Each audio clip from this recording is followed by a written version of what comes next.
जिसका बोले ना कि जिसका कहते हैं वैसा समीकरण जिसका पावर एक हो, मतलब जिसका घात एक हो, उस समीकरण को रैखिक समीकरण या एक घातीय समीकरण कहते हैं। लेकिन क्वेश्चन यहाँ पे चैप्टर का नाम है दो चर वाले रैखिक समीकरण। तो दो चर देखिए, एक इसमें एक x चर है, एक y है, तो दो चर हो गया x और y, ये दो चर वाले रैखिक समीकरण है। और यह जो है दो चर वाले रैखिक समीकरण इसलिए कहेंगे कि इस समीकरण में दो चर है, मतलब जो चर संख्या है।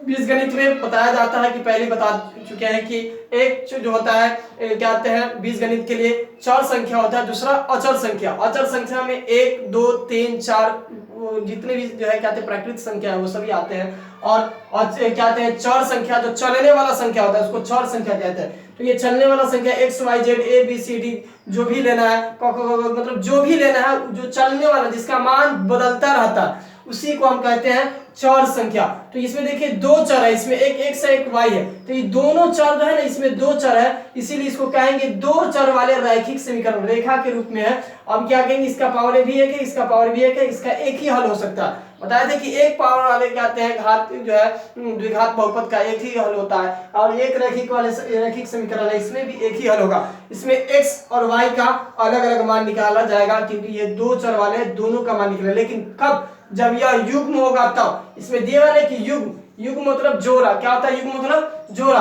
तो दो चर वाले रैखिक समीकरण किसे कहते हैं, वैसा समीकरण जिसमें दो चर हो, कितना चर हो, दो चर हो, जैसे x और y इसमें दिया हुआ है, और जिसकी पावर में एक हो उस समीकरण को हम दो चर वाले रैखिक समीकरण कहते हैं। जैसे एग्जांपल में यहां लिखा हुआ है 2x + 4y = 10। अब कहेंगे कि युग्म, समीकरण युग्म किसे कहते हैं, तो जो समीकरण दो चर वाले रैखिक समीकरण की जो जोड़ा बन जाए उसी को युग्म कहते हैं। जैसे यहाँ पे 3x - 2y = 8 हो जाएगा। अब ये दोनों समीकरण जो हो गया यह क्या हो जाएगा, समीकरण युग्म बन गया। क्या बन गया, युग्म। तो दो चर वाले इसमें भी एक चर, दो चर इसमें भी एक चर और दो चर, दो चर वाले ये समीकरण रैखिक समीकरण है, और ये दो को है जोड़ा बन गया। अब इस जोड़ा को हम कहेंगे दो चर वाले रैखिक समीकरण युग्म कहेंगे। समझ में आ गया होगा। इसको जो है क्या कहते हैं, ax + by + c के c = 0 के रूप में लिखा जाता है। हाँ, लेकिन याद रहे a बराबर कभी भी 0, a का मान यहाँ पे जो मान होगा ना, यहाँ पे ये वाला मान x से x के गुणांक वाला जो मान होगा वो, या y के गुणांक का मान कभी भी 0 नहीं रहना चाहिए। इसी तरह के जब भी 0 हो जाएगा तो वह इक्वेशन में बराबर नहीं हो पाएगा।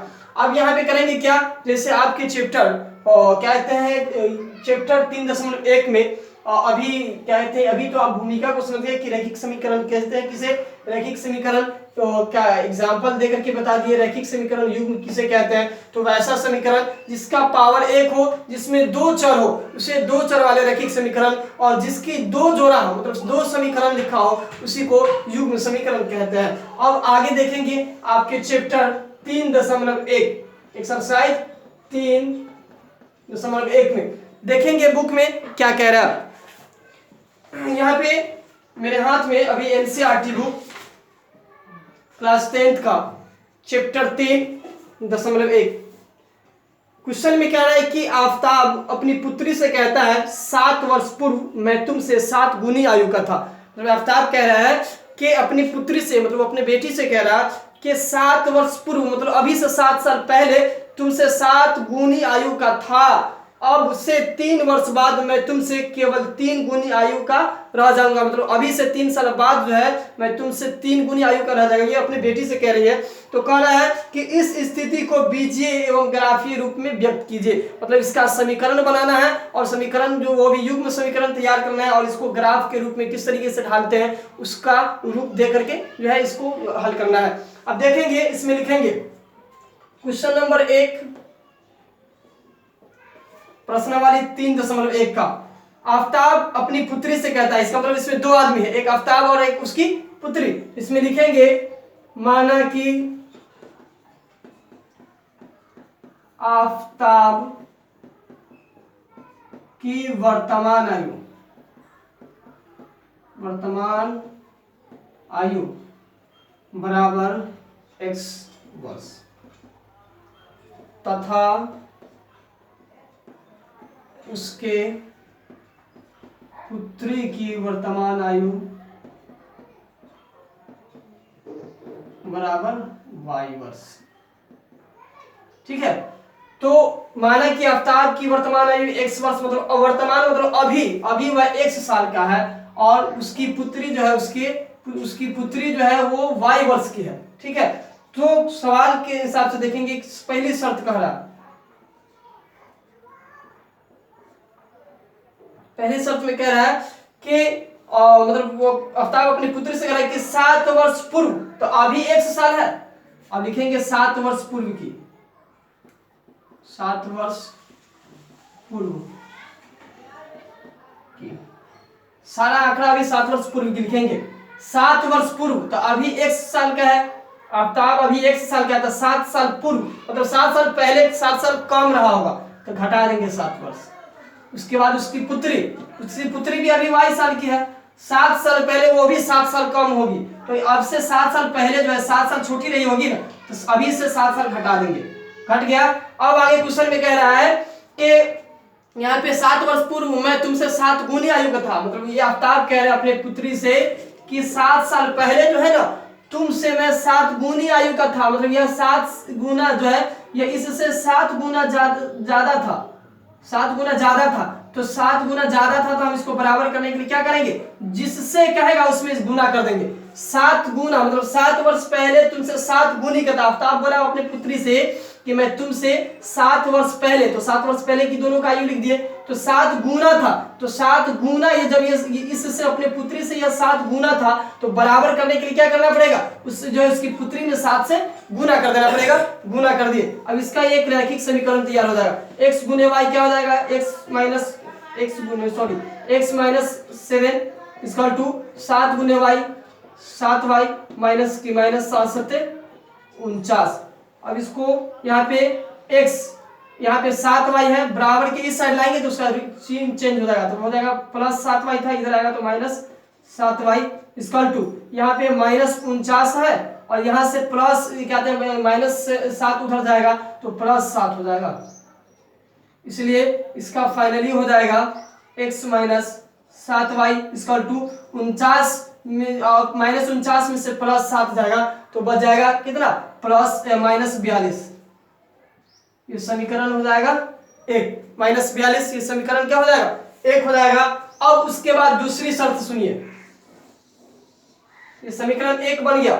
अब दूसरी शर्त ये है, फिर वो कह रहा है आफ्ताब अपनी पुत्री से कि अब से 3 वर्ष बाद, मतलब अभी तो x था, अब से 3 वर्ष बाद, अब से 3 वर्ष बाद कह रहा है, तो इसमें लिखेंगे कि 3 वर्ष बाद की आयु, 3 वर्ष बाद की आयु, ठीक है, 3 वर्ष बाद की आयु आफ्ताब और उसका, किसका, आफ्ताब और उसकी पुत्री का, तो 3 वर्ष बाद आफ्ताब की, अभी x साल है, तो 3 वर्ष बाद आफ्ताब की आयु कितना हो जाएगा, बढ़ जाएगा ना, अभी से 3 वर्ष बाद तो बढ़ जाएगा, तो x प्लस 3। और उसके बाद फिर कह रहा है इसमें जो है उसकी पुत्री भी 3 साल बाद, तो अभी y वर्ष की है, अभी y वर्ष की 3 साल बाद, तो 3 साल वो भी बढ़ जाएगी ना, तो 3 साल बढ़ जाएगी तो क्या हो जाएगा y प्लस 3। तब क्या कह रहा है क्वेश्चन में कि जो है अब से, मतलब फिर आफ्ताब कह रहा है कि अब से 3 वर्ष बाद, मतलब अभी जो 1 साल के है तो 3 वर्ष बाद तो x प्लस 3 दोनों हो जाएगा, 3 साल बढ़ जाएगा।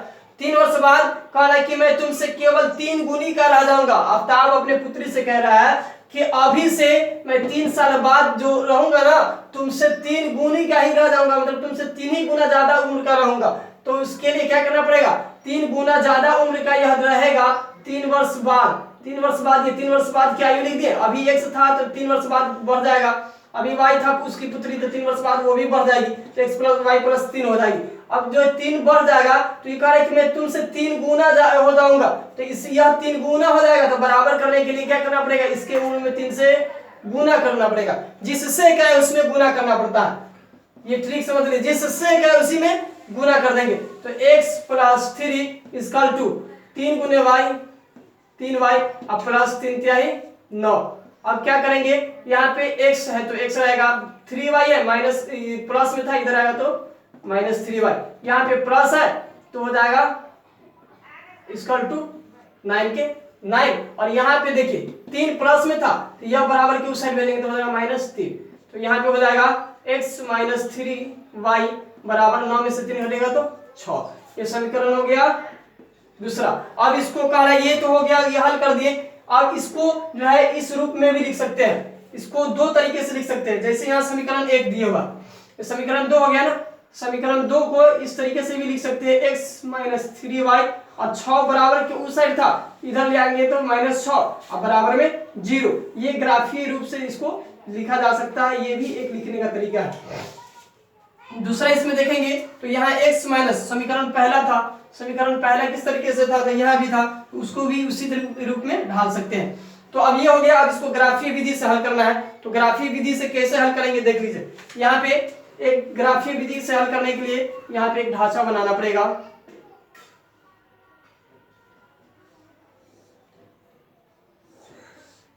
इस तरीके से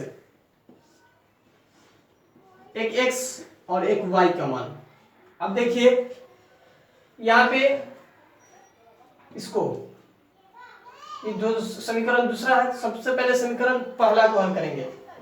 समीकरण 1 को हल करने पर, समीकरण 1 को हल करेंगे ग्राफीय विधि से।